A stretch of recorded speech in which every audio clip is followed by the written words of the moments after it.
평당 4,900만 원에 25억에 제가 매입을 하려고 네. 계약금을 냈으니까 갑자기 띠링 전화가 오시더니 28억에 사고 싶은 사람이 있다고 네.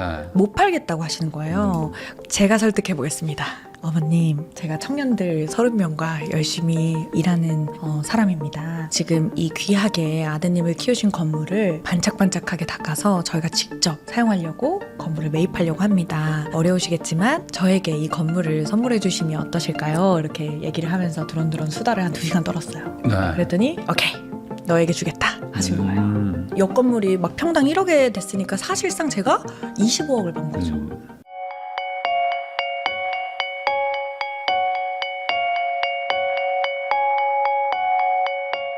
안녕하세요. 부인남TV의 부인남입니다. 오늘은 조금 특별한 손님을 모셨습니다. 이혜인 대표님을 모셨는데요. 여러분들은 아마 에버랜드 공식 채널에서 푸바오 영상을 많이 보셨을 텐데 그 채널도 운영하시고 다양한 활동을 하시는 분입니다. 오늘 이분을 모시고 여러 가지 인생에 대해서 또 인간관계에 대해서 이야기 나눠보도록 하겠습니다. 대표님 안녕하세요.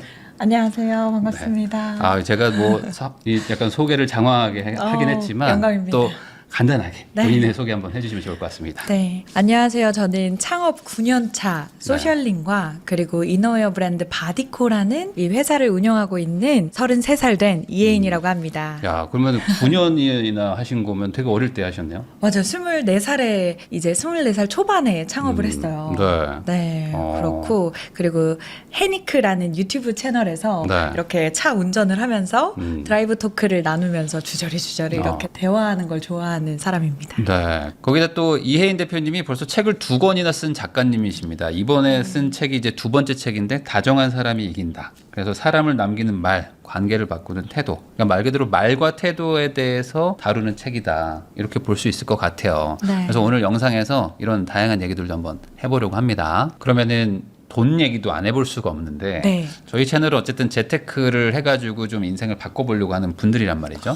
그러면 이런 분들은 어찌 보면 인간관계가 뭐 네. 이렇게 소비가 늘어난다거나 네. 아니면 뭐 시간이 뺏기거나 하면서 본인의 어떤 그 좋은 어떤 방향으로 가는데 방해된다라고 생각할 수도 있잖아요. 네. 이 돈 버는 것과 어떤 인간관계 이런 거에 대한 어떤 의견도 좀 궁금하긴 합니다. 그래서 사실 인간은 막 육감이 있다고 하잖아요. 네. 피부로도 공기로도 귀로도 눈으로도 진짜 많은 걸 느끼거든요.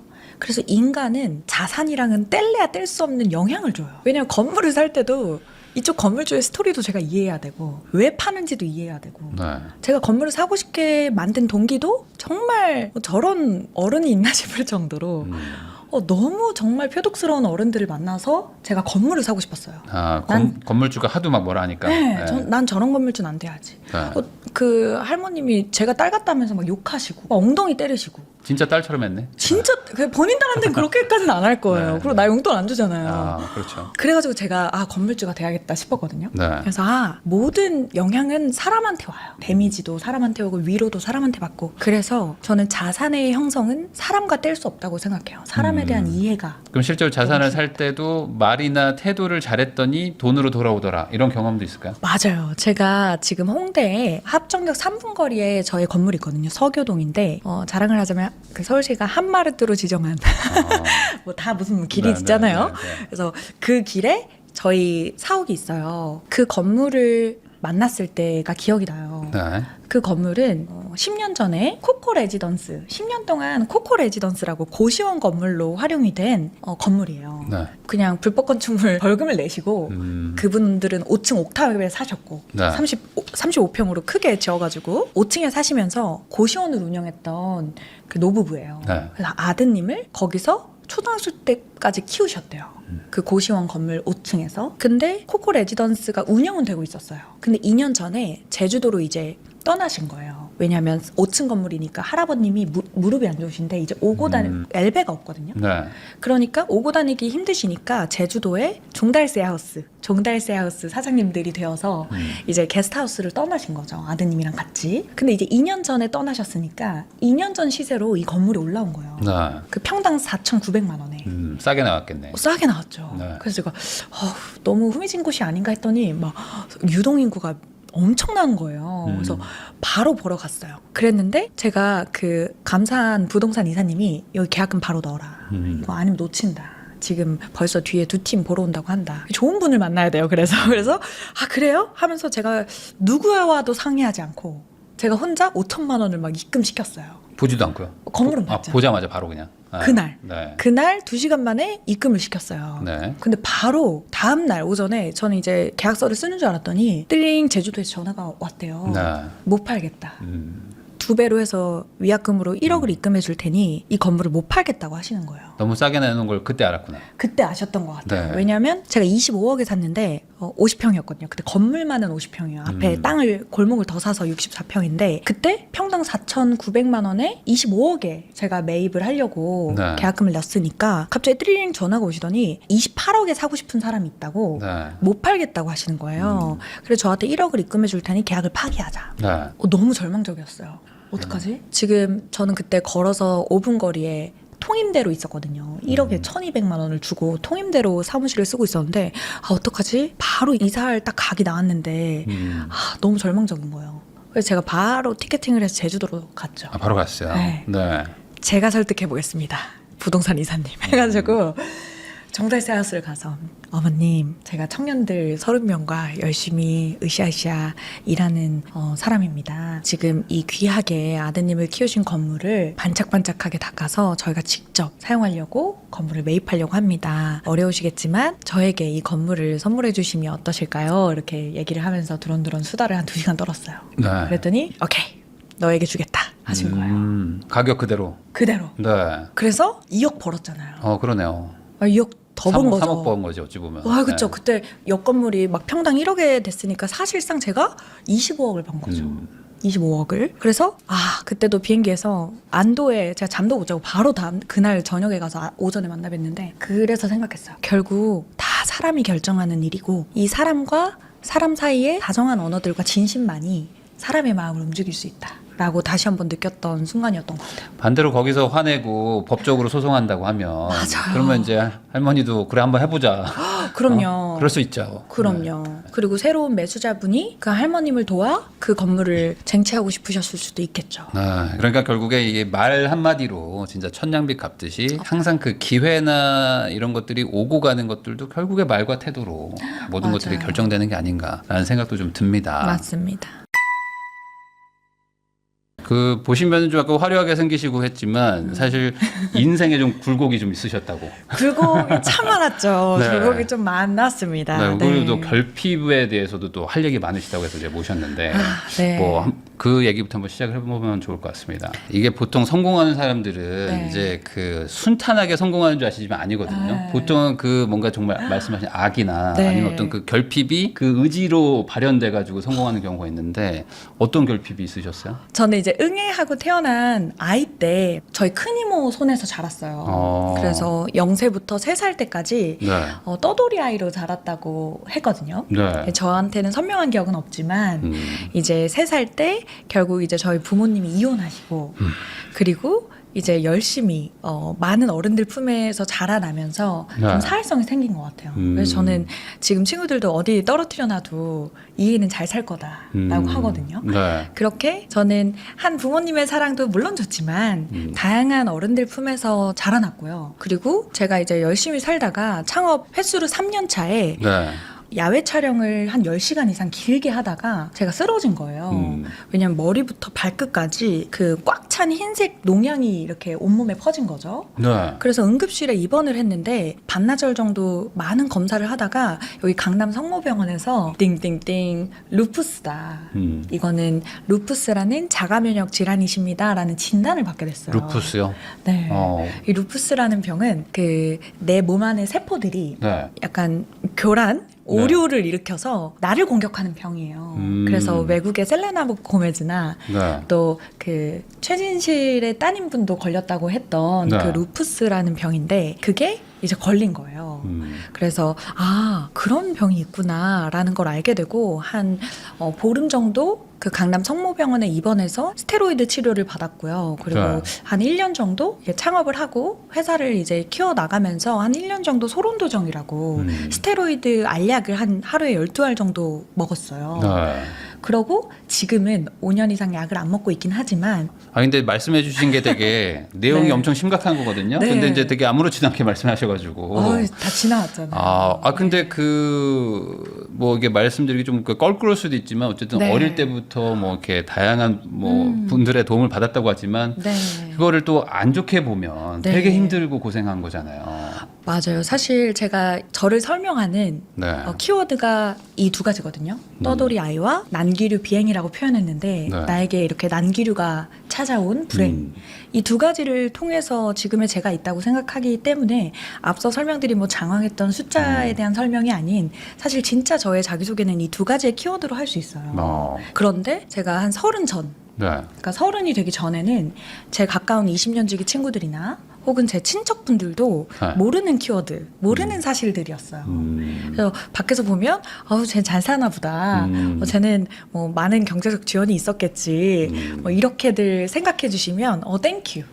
그렇게 봐주시면 감사하죠라고 생각을 하면서 살았거든요. 네. 그래서 저의 결핍을 한 번도 꺼내본 적이 없어요. 네. 근데 이제 부익남 채널은 네. 엄청 많은 구독자분들과 많은 사람들이 볼 수도 있고 제 친구 네. 그리고 저의 친척들도 영상으로 만나볼 수도 있는 이 자리에서 꺼낼 수 있었던 건 결국 내가 이렇게 자수성가라고 해야 되나 아직 성가는 아니지만 네. 내가 스스로 이렇게 자립할 수 있었던 이유는 나는 불행이라는 재산이 많았기 때문이다 라고 생각을 했던 것 같아요. 야, 근데 이제 꽤 많은 분들이 네. 불행하다는 어떤 그 상황이나 현실에 대해서 말씀하신 것처럼 가지 못하고 네. 이거는 나는 이제 어쩔 수 없다 안 된다라고 해서 이제 오히려 자포자기하고 그런 그쵸. 좀 인생에 대해서 좀 회의적으로 변하는 경우도 많은데 네. 이게 천성인 건지 아니면 어떤 인위적인 노력을 하신 건지 아니면 어떤 생각을 바꾼 건지 궁금하거든요. 그러게요. 저는 이거는 의사 선생님이 혹시 구독자분들 중에 계시다면 좀 기질과 천성이 있는 건지 좀 궁금하긴 한데요. 네. 저는 이제 그간 살아오면서 제가 큰 이모네에서 1년 자라고 고모네, 할머니, 외할머니, 할머니 다양한 어른들 품에서 자라면서 감사하게도 사랑을 많이 받았어요. 네. 왜냐하면 핍박을 받을 수도 있었고 눈치를 줄 수도 있었는데 이 어른들이 정말 제가 느끼기에 무한한 사랑을 주셨거든요. 그들이 할 수 있는 최선의 사랑을 주셨던 것 같아요. 네. 근데 그 속에서 많은 세대들의 외로움이나 감정을 좀 읽었던 것 같고 그리고 다채로운 사랑을 받으면서 클 수 있었던 것 같아요. 네. 그래서 제가 그 글 속에 다정한 골목의 영웅들이라는 글이 있는데 그 글에는 슈퍼 아주머니 그리고 저의 친구가 제가 유치원 때 친구가 되어줬던 문방구 아저씨 그런 분들이 막 생각이 나더라고요. 네. 그때 6살 때인가 7살 때였는데 제 기억엔 그분들이 저의 그 부모님이자 어른이자 다정한 선생님들이었던 것 같거든요. 네. 그래서 그 과정에서 지금의 제가 만들어진 게 아닌가라는 생각이 들더라고요. 그래서 제가 최근에 올해 1월 1일 날 그 한남 4구역 잔금을 치렀어요. 네. 그 잔금을 치르고 와, 나 진짜 대박인데? 뭐 이런 생각이 드는 거예요. 그래서 인정할 수밖에 없다. 네. 그 3살 때 많은 어른들 품에서 떠돌이 아이로 자랐던 아이가 그리고 부모님의 경제적 지원이 100만 원도 없이 창업을 해서 내 몸뚱아리 하나로 내가 살던 보강동에 이렇게 단독주택 21억 4,500짜리를 사다니 이러면서 제 스스로를 칭찬하고 그때서야 네. 제 3살 배기 저를 돌아보게 됐고 그때서야 약간 루푸스가 왔음에도 또 해보겠다고 출근을 하던 그때 제가 생각이 났던 것 같아요. 그럼 결국에는 네. 어떤 그 사실 되게 안 좋고 힘든 상황도 힘들다고 생각 안 하고 그 안에서 뭔가 좋은 분들을 만나고 그 사람들과 좋은 관계를 가졌기 때문에 네. 그런 것들이 나에게 차곡차곡 쌓여가지고 여기까지 왔다 이렇게 네. 해석할 수도 있을 것 같은데 우선은 그래도 뭔가 여기까지 올 때 A에서 Z는 말씀해 주셨는데 네. 21억 4,500 잔금 치르려면 장치를했다면 의욕적으로 뭔가를 했었잖아요. 그쵸. 그 의지가 발현되는 거가 네. 결핍에서 왔다. 네. 이렇게 봐도 될까? 그럼 이 결핍을 어떻게 해석했길래 이게 의지로 바뀌느냐? 이걸 아마 궁금해들 하실 것 같아요. 맞아요. 그래서 제가 30 전까지는 저의 결핍이고 진짜 진정한 불행이고 트라우마라고 생각해서 절대 제 입으로 먼저 꺼내지 않았어요. 먼저 꺼내진 않았어요. 네. 이 이야기를 나누는 거는 딱 3명. 네. 아버지, 어머니, 저희 친언니. 이 3명 이외에는 제가 저의 마이너스 요소라고 생각해서 제 입 밖으로 꺼내지 않았거든요. 네. 그냥 보여지는 것만 믿으세요. 네, 그게 맞습니다. 라고 다녔는데 이제 30 기점에 제가 이런 문장을 만났어요. 불행은 사유재산이다. 불행을 차곡차곡 쌓다 보면 큰 행운이 돼서 나에게 돌아온다. 라는 문장을 만나고 와 맞네. 많은 사람들이 너 왜 이렇게 열심히 살아라고 물으면 제가 잘 몰랐거든요. 네. 너 왜 이렇게 열심히 살지? 뭐지? 난 체력이 좋나? 라는 생각 이외에는 제가 답변을 못했어요. 그래서 막 이런 일화를 생각해보면 많은 사람들이 막 제가 창업하고 뛰어다닐 때 넌 시집가면 되지. 굳이 뭐가 그렇게 열심히 사냐. 그러니까 뭐 이렇게 억척같이 열심히 사냐라고 했을 때 제가 마땅한 답변을 못 하겠는 거예요. 실제로. 네. 그러게? 그 생각에 잠겼을 때가 있었는데 제가 그 문장을 만나고 확신을 얻은 거예요. 와 나는 나눠줄 재산도 많고 내가 창업하고 살아가면서 나한테 쓸 재산도 많구나. 그래서 내가 여기까지 왔구나라는 납득이 저 스스로 된 거예요. 불행과 결핍이 쌓고 쌓여서 내 멘탈과 정신과 건강, 제 진짜 정신 건강과 사유재산이 되어서 나는 재산이 실제로 많은 사람이었구나라고 느꼈던 것 같아요. 그러니까 오히려 불행한 게 아니라 이게 어찌 보면 이제 미리 고생을 한번 해보고 이런 게 경험치가 쌓여서 네. 내가 레벨업이 되는 어떤 그런 밑거름이었다. 그런 것 같아요. 그래서 저는 저한테 진짜 칭찬 하나 해주고 싶은 건 내가 가진 불행이나 결핍을 좋은 무기로 썼다. 자기 연민이나 내가 나태해질 때 핑계로 사용하지 않고 내가 써야 될 때 좋은 무기로 이걸 꺼냈구나. 그리고 지금도 책이 좀 잘 팔렸으면 좋겠는 마음에 네. 이것도 좋은 무기로 제가 지금 꺼낸 거거든요. 네. 근데 꺼낼 때 사람들이 그랬구나 라고 정도는 할 수 있을 때 꺼내는 게 맞구나 라는 생각을 했던 것 같아요. 저도 이게 자수성가하는 사람들의 어떤 공통점들을 보면은 네. 대부분 다 주변에서 그만해라고 하는데 그냥 계속 하거든요, 그 사람들은. 근데 그런 걸 보면 어린 시절에 어떤 뭐 말씀드렸던 뭐 네. 어떤 결핍이나 이런 것들이 충족이 안 돼서 막 계속 가는 경우도 있고 한데 네. 저는 약간 돈에 대한 결핍이 있었거든요. 어릴 정말요? 때도 있으셨을 것 같은데. 저는 어릴 때 돈을 가져본 적이 없으니까 막 뭐랄까 다른 세상 삶인 줄 알았어요. 왜냐하면 반지하에도 살아보고 네. 그리고 방 한 개짜리에 세 가족이죠. 그때는 제 중학교 때는 어머니 언니 저랑 살았으니까 방 한 칸짜리에도 살아보고 비가 오면 긴장했어요. 물이 이렇게 쏟아 넘치니까. 네. 그래서 바닥에 어떠한 물건을 두지 않았거든요. 늘 식탁이나 김치냉장고라면 김치냉장고 위에라도 중요한 물건들을 올려놨던 것 같아요. 근데 약간 손에 뭔가 쥐고 있는 게 있다가 잃으면 그게 약간 일어나기가 어렵겠죠? 일어날 수 없는 건 아니겠지만 근데 어차피 응애하고 태어날 때부터 아무 데서나 잘 자고 아무 품에 잘 안기고 네. 그리고 아무거나 잘 먹고 이랬었어가지고 그렇게 이 삶은 내 삶이다라고 잘 받아들였던 것 같아요.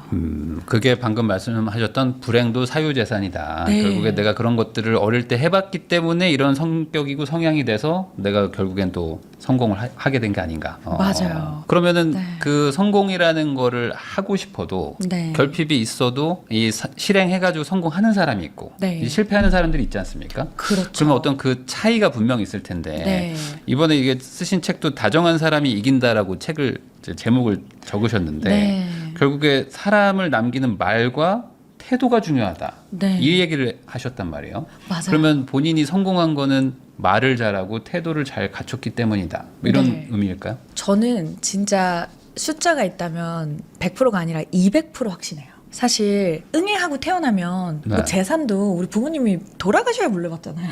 그래서 내가 뭐 한 60대, 70대 돼서야 물려받는 게 재산인데 네. 결국 진짜 응애하고 태어나자마자 받은 재산은 건강하게 낳아주신 몸, 희귀병이 오긴 했지만 네. 결국 살아갈 수 있는 몸뚱이라고 생각하거든요. 네. 그게 진짜 나의 재산인 것 같아요. 근데 이 몸뚱이에서 나올 수 있는 건 마인드와 태도가 첫 번째인 것 같아요. 내가 가진 재산, 내가 태어날 때부터 물려주신 재산으로 내가 레버리지를 할 수 있다면 나의 몸뚱이 레버리지를 해야겠다라고 생각하는 바이기 때문에 저는 그게 저한테 1등 재산이었던 것 같아요. 근데 대부분의 사람들은 그런 마음으로 취직을 하거나 네. 뭔가 이제 월급을 받는데 네. 그러면 어릴 때부터 창업하신 거는 좀 다른 길을 간 거 아닙니까? 그것도 맞죠. 근데 저도 광고회사에 취직을 했거든요. 네.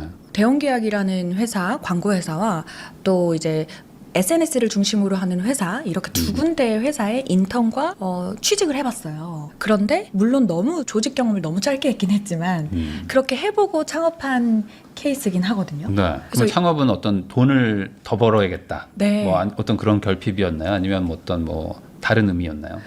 저는 성격인 것 같아요. 좀 나대고 싶은 성격. 약간 예를 들면 신입사원은 일을 적게 하려고 하거나 아니면 내가 경험이 부족하기 때문에 좀 주저하잖아요. 네.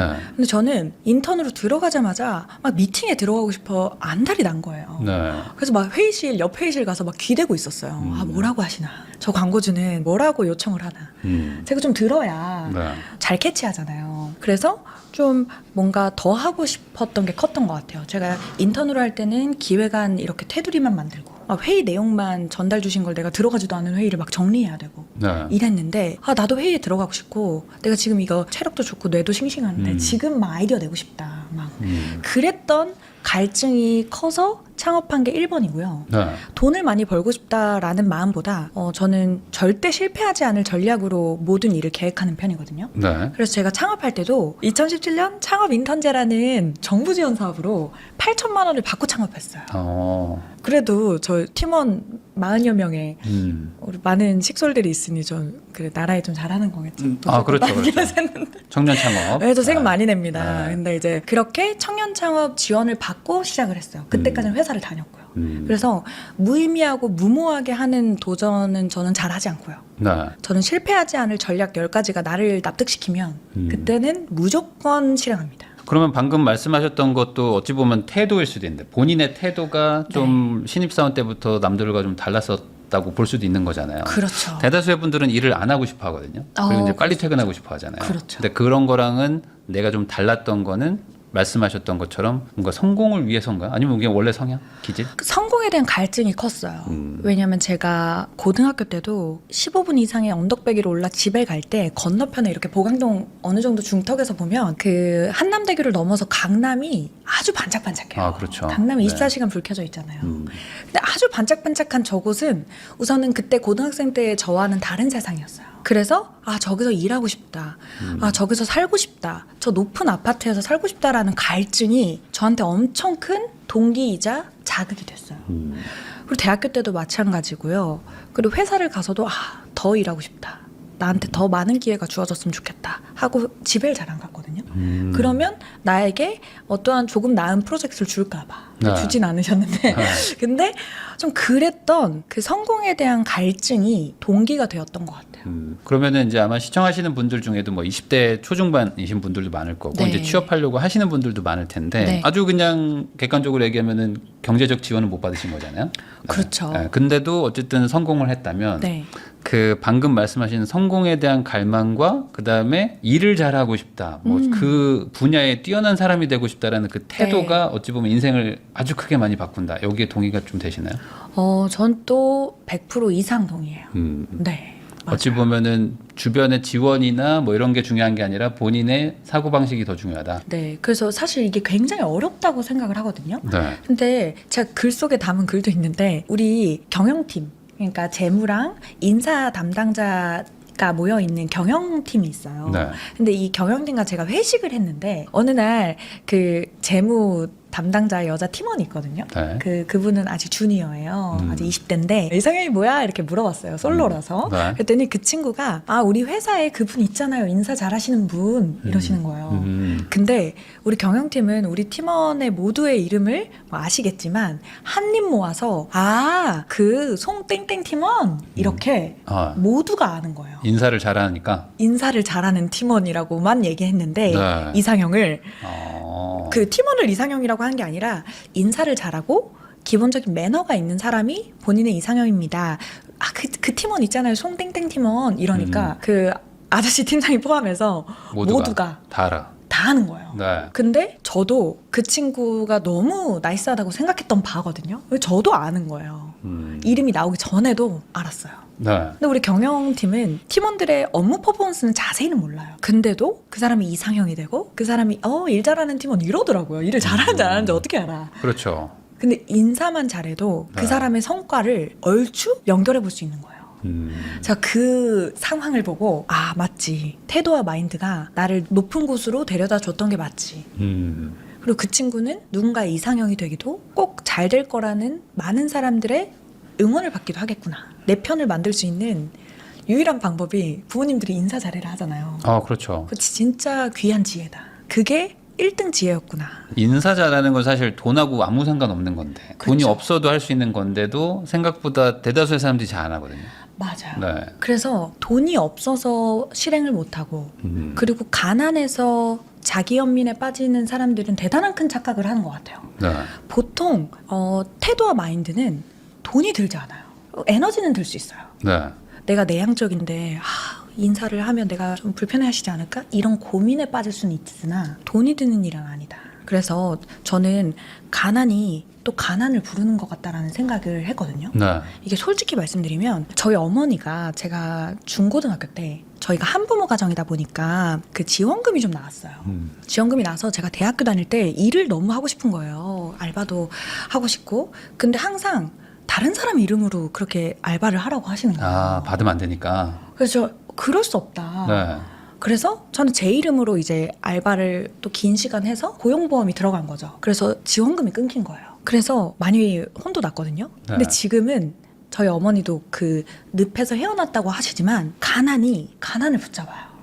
그래서 거기에 맞춰 사는 거예요. 지원금 60만 원. 지원금 90만 원, 아싸 지원금 160만 원. 그리고 청년들이 어떠한 통장에 가입해야 되면 210만 원의 본인을 맞춰서 살아요. 더 벌면 이 공짜 돈이 끊기니까 거기에 맞춰서 살거든요. 네. 그래서 가난을 부른다고 해요.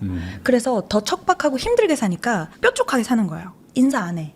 그리고 이웃집 자꾸 나한테 차 빼달라고 하니까 빌라에 살면 그렇잖아요. 네. 차 빼달라고 하니까 인사 안 해. 막 더 뾰족하게 사는 거죠. 그것도 나의 태도가 되고 내 성격이 되고 내 인상이 돼서 가난을 부른다고 생각하거든요. 벗어나고 싶었어요. 네, 그러면 이번에는 한번 요걸 여쭤볼게요. 다정한 사람이 이긴다에 여기 제일 네. 위에 지금 사람을 남기는 말이라고 적어주셨는데 네. 사람을 남기는 것 어찌 보면은 이게 쉽지 않은데 이걸 말로써 이게 충분히 가능하다 이런 네. 얘기인가요? 말만 잘해도 사람이 남는다? 그렇죠. 말만 잘하거나 말을 안 하면 말 사람이 안 하면 남는다. 그렇지 말을 괜히 해서 사람이 떠날 수도 있죠. 그렇죠. 네. 말은 주워 담을 수가 없잖아요. 설명 한번 해주시면 좋을 것 같아요. 말을 잘 못하면 진짜 내가 힘들어서 장황하게 괜찮다고 말 못할 거면 저는 뻔한 말을 뻔하게 할 줄 아는 사람이 진짜 좋은 사람이라고 생각하거든요. 안녕하세요. 감사합니다. 괜찮습니다. 미안합니다. 제가 실수했어요. 인간은 실수의 동물이잖아요. 네. 술 조금 먹어도 실수하고 그리고 내가 피곤해도 인상 쓰면서 실수하고 네. 컨디션 떨어져도 실수하고 몸이 아프면 또 가족들한테 실수하고 근데 뻔한 말을 뻔하게 할 줄 알아야 사람을 남길 수 있다고 생각해요. 실수하지 말아야 되고 무조건 잘 살아야 되고 성공해야 되고 늘 건강해야 되고 늘 에너제틱 해야 되고 라고 생각하지 않거든요. 절대 그럴 수 없어요, 인간은. 저도 어머니가 좀 저의 마음이 상하는 말을 하거나 아버지가 조금 너무 요즘 마인드 같이 말 안 할 때는 뾰족하게 굴어요. 그건 아니지. 내가 알아 생각이 있어. 막 이렇게 말하기도 하는데 다음날 아버지요 밥 먹었어요? 어제 그건 내가 미안해요. 내가 좀 피곤하고 예민했어. 라고 얘기해요. 네. 그게 인간다움이라고 생각하고 그게 제가 할 수 있는 최선의 다정함이라고 생각하거든요. 그렇게 해가지고 사람을 남겼더니 실제로 네. 그 사람들한테도 도움을 받더라. 이렇게 맞아요. 봐야 될까요? 네, 그럼요. 그래서 가장 가까운 사람들이 나를 대변해줘요. 네. 내가 뭐 장황하게 내가 어떤 사람인데 내가 지금 어떤 일을 하고 있는데 얘기하지 않아도 우리 부모님, 친척 동생들 아니면 친척 언니 오빠들 네. 그리고 제 친구들 가장 입소문이 빨라요. 야, 혜인이 요즘 그거 한다더라. 야, 그 혜인이가 만든 광고라더라. 야, 그거 혜인이 거기 집 샀다더라. 내 입으로 얘기하지 않고 그저 내 가까운 사람들을 내 편으로만 만들면 저는 제 개인 브랜딩이 되는 것 같아요. 반대로 그러면은 대다수의 사람들은 네. 긍정적인 단어보다는 부정적인 걸 많이 하고 맞아요. 실수를 해도 미안하다고 얘기하지 않는데 네. 그렇게 해가지고 손해보는 케이스들도 많이 보셨을 것 같아요. 많이 봤죠. 왜냐면 모두 다 저는 되게 주체적이라고 생각하거든요. 네. 생각보다 뭐 많은 푸념을 하지만 퇴사하고 싶으면 퇴사하면 되고요. 돈 안 벌고 싶으면 안 벌면 돼요. 집에만 있고 싶으면 집에만 있으면 돼요. 생각보다 인간들은 되게 주체적인 동물이에요. 그리고 권리가 명확하게 있어요. 내 권리와 내 주체성을 어떻게 사용하는지에 따라 저는 삶이 바뀐다고 생각하거든요. 긍정적인 언어와 말을 하는 사람, 부정적인 언어와 말을 하는 사람, 이것도 선택이에요. 네. 그리고 늘 누군가의 장점을 발견하는 사람, 늘 누군가의 뒷담화만 하는 사람, 이것도 자기 선택인 것 같아요. 그렇죠. 네. 맞아요. 저도 이제 주변에 누가 이렇게 뒷담화 잘하는 분 있으면 네. 잘 안 만나거든요. 왜냐면은 어차피 그 사람은 내 뒷담화를 또 할 거기 때문에. 맞아요. 너무. 네. 그러니까 결국에 가까운 사람들 때부터 뭔가 좀 진심으로 긍정적이고 좋은 얘기들을 하면 그게 이제 내 인간관계가 점점 넓어지고 바뀌면서 내 인생도 바꿀 수 있다. 맞아요. 그래서 사실 다정함이라는 단어나 말과 태도를 남기는 긍정적인 말 너무 상투적이잖아요. 네. 근데 저는 사실 다정함이라는 단어는 단단한 사람을 표방하고 있다고 생각하고, 그리고 다정함이 이긴다라고 했던 거는 결국 다정한 사람들은 단단하기 때문에 이길 수밖에 없어요. 어떠한 상황에서도 이길 수밖에 없거든요. 네. 만약에 주차 문제로 막 다퉜어. 근데 정말 죄송합니다. 제가 이유를 설명하면서 그냥 그 현상에 내가 다정한 말을 한번, 너무 마음이 불편하셨겠어요. 기다려주셔서 감사합니다. 네. 그럼 이겨요. 근데 똑같이 뾰족하게 굴면 지거든요. 그래서 네. 저는 다정함이 언제나 이긴다는 걸 많이 경험했어요. 그게 부동산 할 때도 그랬고 창업할 때도 그랬고 네. 그냥 매일매일 느끼거든요. 근데 이게 어찌 보면은 좋은 사람이 되라, 그러니까 네. 좋은 말을 하라라고 들리지만 네. 잘못 이게 해석되면은 호구가 될 수도 있는 거 아닙니까? 아 맞아요. 네. 진짜 너무 그러니까 이 사람은 항상 좋은 사람이어서 맨날 야근시키고 뭐 이럴 수도 있잖아요. 그럴 수 있죠. 그러니까 이게 그 경계선이 있을 것 같거든요. 맞아요. 사실 제가 이거는 그 글에도 담았는데 저는 굉장히 이기적인 사람이에요. 사실 네. 다정함은 나의 이기심을 잘 활용해야 내 다정함을 지킬 수 있다고 생각해요. 다정함에도 내 체력과 에너지에도 총량이 있어요. 네. 이 총량을 저는 앞서 말씀드렸던 것처럼 가족들, 우리 팀원, 40여 명의 팀원들, 그리고 내 아주 몇 없는 가까운 친구들, 이렇게만 쓰거든요. 그리고 나한테 도움이 되는 사람들, 내가 도움을 줄 수 있는 사람들, 딱 요렇게 4가지의 분류만 그렇게만 써요. 그러면 예를 들어 뭐 성공하려면 인맥을 많이 만들어야 된다, 뭐 명함을 몇천 개 모아야 된다, 이런 것들은 별로 동의가 잘 안 되시나 보죠? 완전 비동의. 오히려 그런 게 큰 의미가 없다. 저는 그렇게 생각해요. 사실 인간이 주어진 삶이 한정적이라고 생각하거든요. 네. 저의 하루를 24시간이라고 하면 전 8시간 꼭 지켜서 자야 돼요. 네. 그리고 8시간에서 10시간 정도 평균적으로 일해요. 뭐 일 많고 바쁘다고 하지만 다 뻥이에요. 바쁜 척 하는 거야. 그냥 보통 일 많이 한다고 해서 10시간, 11시간 일해요. 그리고 주말 포함해서 8시간 정도 여가 시간 지켜요. 네. 비슷하게 살거든요, 인간들이. 근데 거기에 내 10시간에 너무 많은 사람들을 끌어든다고 해도 내가 건물이 2채 되는 거 아니고요. 사실상 내 집이 2채, 3채 되는 거 저는 아니라고 생각해요. 네. 물론 그 사업의 비즈니스의 형태에 따라 다르겠지만 오히려 나를 헷갈리게 하지 않는 사람들을 곁에 두고 나를 올곧게 봐주는 사람들의 눈을 보면 저는 다시 갈 수 있는 힘이 생기더라고요. 그러면 결국에 이렇게 대표님 얘기를 쭉 들어보면은 그 고생스러움을 이겨내고 결핍을 또 의지로 바꿔가지고 사실 이제 어느 정도 경제적으로도 성공도 네. 하시고 앞으로 더 잘 되시겠지만 네. 이렇게까지 오게 되는 게 물론 쉽지 않았을 거란 말이죠. 네. 그리고 반대로 얘기하면은 이제 막 자기를 막 몰아붙여가지고 그러니까 또 아마 뭐 이렇게 몸도 안 좋아지고 했던 게 아닐까 싶기도 네. 하거든요. 이게 계속 이렇게 몰아붙이고 하는 것이 과연 맞는가라는 생각도 좀 드실 것 같기도 한데 네. 이 책 내용을 보니까 네. 지난 30년 동안 가장 무례하게 대했던 존재가 나 자신이었다. 맞아요. 이런 내용도 있어요. 이게 어떤 의미였을까요? 제가 돌아보면 누군가 아프다고 하면 막 뛰어가서 약도 사다 주고, 그리고 제 가까운 사람이 어떤 좋은 일이나 안 좋은 일이 있으면 진짜 제가 감정에 이입해서 너무 몰입하거든요. 근데 반대로 제가 몸이 아프거나 아니면 제가 진짜 스트레스를 많이 받으면 네. 그럴 수도 있지 하고 넘어가요. 아, 그리고 좀 버텨보지 하고 병원을 안 가요. 전 그래서 30년 동안 가장 무례하게 대했던 게 나 자신이었던 것 같거든요. 남만 챙기고 나를 안 챙겼다. 네. 네. 그렇게 해왔는데 이제 불행을 많이 거쳐왔던 그 3살의 저, 6살, 7살의 저를 돌아보면서 한번 쉼표를 찍었던 것 같아요.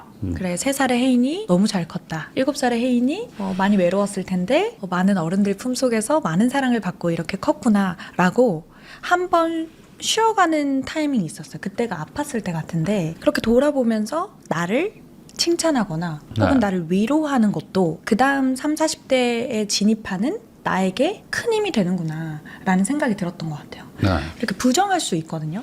예를 들면 부정하거나 불행을 자기 연민으로 사용할 수 있어요. 자기 연민 무기. 그리고 내가 성공하지 못하고 주저하고 나태해지는 무기로 쓸 수 있는데 그러지 않고 오케이 인정 기특하다 다시 keep going 이럴 수 있었던 계기가 되었던 것 같아요. 그래서 그런 마음과 내용을 이 책을 통해서 우리 독자님들에게도 닿았으면 좋겠는 마음이 커서 저의 불행과 결핍의 무기를 꺼내어서 보내드리고 또 위로를 드리고 싶었던 마음이 컸습니다. 저도 이제 뭐 개인적으로 롤모델로 이렇게 삼는 분들이 있는데 네. 그런 분들을 롤모델로 삼았던 계기를 보면 네. 사실 그 시작이 비슷해요. 그러니까 저의 지금 현재와 그 사람의 과거가 비슷하더라고요. 근데 그 사람이 내가 원하는 대로 바뀐 거를 보고 네. 나도 좀 의지로 만드는 경우들이 있었거든요. 어떤 분이었어요? 궁금해요. 저는 뭐 로버트 기요사키라는 이제 맞아, 그 맞아. 부자 아빠 가난 아빠 쓴 책 그분이신데, 그냥 저도 부자 되고 싶었는데 방법을 모르겠는데 네. 그분이 얘기를 한 게 전 뭐 책이지만 그걸 보고 처음으로 나도 이렇게 하면 되겠구나라는 그 생각을 갖게 됐거든요. 네. 말 그대로 이 대표님이 쓰신 이 책 내용처럼 아마 세상에는 행복하게 큰 사람보다 또 불행하게 큰 분들도 뭐 힘들다 생각하면서 이제 잘하는 분들도 많을 네. 텐데 그게 결국에는 본인의 발목을 자기가 잡고 있는 거지. 맞아요. 예, 자기의 의지로 좀 생각만 바꾸고 태도와 말만 잘해도 인생이 바뀌더라라는 네. 것들을 이제 어찌 보면 보여주신 거니까 이런 내용을 가지고 또 몇몇 분은 또 네. 이런 책을 읽으면서 또 인생이 바뀌지 않을까라는 생각도 좀 해봅니다. 너무 공감합니다. 자, 그러면 이 책도 쓰셨으니까 네. 이 책을 쓰시면서 아마 이런 사람이 읽었으면 좋겠다라고 대상을 생각하고 쓰셨을 것 같거든요. 어떤 분들에게 좀 읽었으면 좋겠다고 말씀드리고 싶으신지요? 지금 여기 스튜디오에 있는 모든 분들이나 강남역으로 걸어 나가서 손에 붙잡히는 10명만 잡아도 네. 그 10명과 불행 배틀을 뜨자고 하면 막상 막할 거예요.